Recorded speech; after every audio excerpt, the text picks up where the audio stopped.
I'm talking about woman, sound like there's like a disdain in a way. Like I can understand like some of the women them got extravagant with the nails and the hair and the plastic surgery, but I'm talking about woman. It seems like there's some disdain there. Disdain or hate? One and the same. Because he's a real misogynist. That man, you can see that women to him is supposed to be procreate and serve him. That's the only two purposes that I feel like when you listen to. While I have sex with little boys behind closed doors? You think you find out this? Jesus Christ, that's a bit libelous now. No, don't send him something there. He's very misogynistic. Because he's very much into separation. The church, the congregation, women. There are no women leaders. Like there are no women deacons. There are no women. What a position. Reverend, you heathen. Right, like there are women don't hold a leadership position in his church. It's all men. Men are on the pulpit with him. A pulpit per pew. Where the pew then? Pew down at the bottom. Anyways, yes, like women, they're all men, like surround him. Yeah. And in the congregation down at the pew, women are. I'm on a hype man too. Yes, he has a hype man. Women on one side and men. Yes, sir. Men on one side. Nah. And it's crazy how Jamaican public give him such credence too.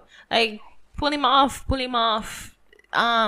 air, I think him air on CVM. Pull him off CVM. Like, and I mean, I don't understand how. What's funny in the clip that same clip.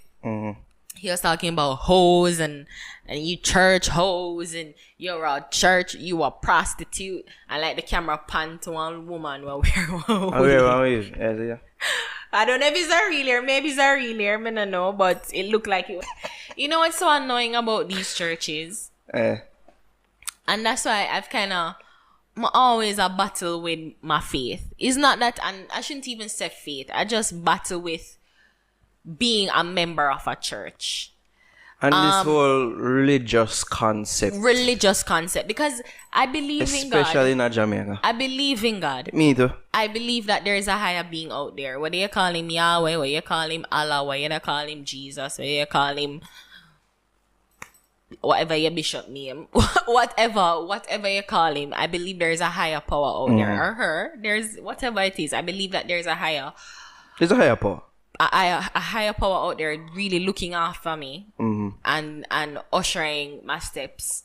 Because sometimes some things happen to you just supernaturally. I feel say, it's not me and nothing what me do cause this to happen. So, I accept that, but church and the rules of the church, and then what is always so hard for me to accept when these bishops, these pastors, these whoever try to put it on God.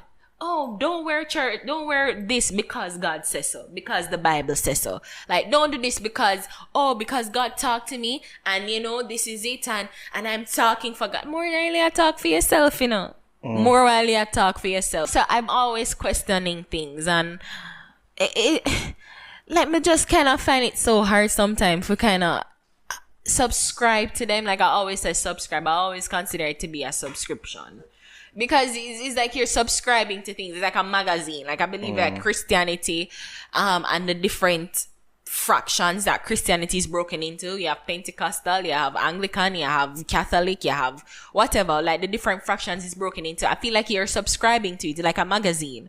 You're not everything you agree to, but some parts of it you like, and that's why you pay a monthly prescription with your tithes to be a member of it. If man would have wrote this book, it would be in all of our favor.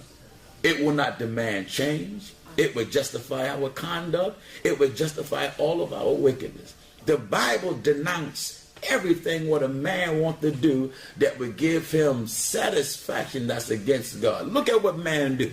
God said he made the woman for the man. Man said, oh, I don't want no woman. I want my own kind. God said, put a difference between holy and unholy. God says, cover up the shame of your nakedness. Everything that God say do, men and women don't want to do. So the so-called Christian community, they go out there, low-riding jeans on the women, tattoos everywhere. The men now want to be Christian homosexual pastors. Yeah. Women want to be lesbians, preachers. Everything. They try to integrate. If you take oil and put it in water, the oil comes to the top. It don't mix.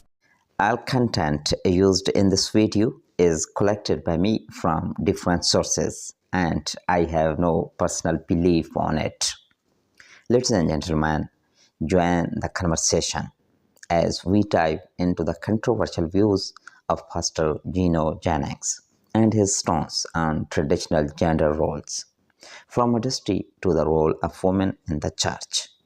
Pastor Jennings' practices have sparked heated debates. Is he simply upholding biblical values or taking it too far with his emphasis on traditional gender roles? Why to find out and share your thoughts in the comments. Ladies and gentlemen, Pastor Gino Jennings is a prominent figure known for his traditional views on modesty and gender roles within the church. His teachings emphasize the importance of women adhering to conservative dress code, promoting a concept of modesty that many believe is outdated. Jennings argues that women should dress in a manner that reflects their role within the church, often advocating for long skirts and dresses while discouraging pants. And this has sparked widespread debate over whether these practices empower women or restrict their freedom of expression. Moreover, Jennings' stance extends to the role of women in the church leadership. He believes that men should take on leadership positions, asserting that the Bible supports traditional gender roles. This perspective leads to discussions about equality and evolving role of women in the faith communities today. Ladies and gentlemen, critics argue that Jennings takes these traditional views too far, limiting the potential of women in spiritual leadership and personal expression. Supporters, however, appreciate his commitment to biblical principles as society continues to evolve. The question remains, is Pastor Gino Jennings' approach to gender roles too rigid for modern times? Ladies and gentlemen, she mocked Pastor Gino Jennings' stance on modesty, challenging his strict views on what women should wear in the church. With confidence, she pointed out how his traditional gender roles restrict women from fully participating in their faith. Why should a woman's worth be defined by her attire? She boldly asked, isn't faith about the heart, not the hemline? Ladies and gentlemen, she emphasized that women can be strong leaders, capable of guiding their communities without being confined to outdated norms. Modesty should be a personal choice, not a doctrine imposed by a man. She declared,